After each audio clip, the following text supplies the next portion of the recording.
नमस्कार शेतकरी बंधू आणि भगिनींनो, काही शेतकऱ्यांच्या मनामध्ये संभ्रम आहे, आपला कापूस हिरवागार झाला, कापसाचं अतोनात नुकसान झालंय या जास्तीच्या पावसामुळे, बोंड सडलेत, कापूस ओला झालाय, सगळ्या गोष्टी झाल्या।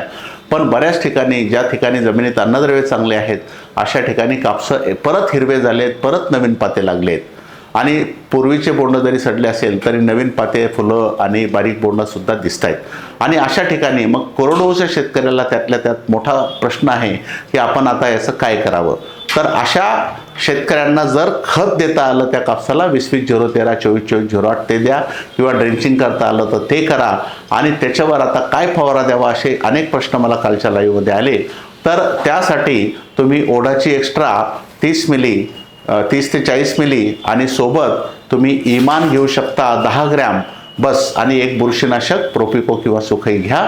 एवढं जरी तुम्ही फवारलं, जास्त खर्च न करता, कुठलेही संजीवक वगैरे न वापरता, तर सगळ्या प्रकारची कीड त्याच्यावरती नियंत्रित होईल आणि त्याला अन्नद्रव्य मिळाले तर पाते लागलेले त्याच्या बोंडात रूपांतर व्हायला मदत होईल।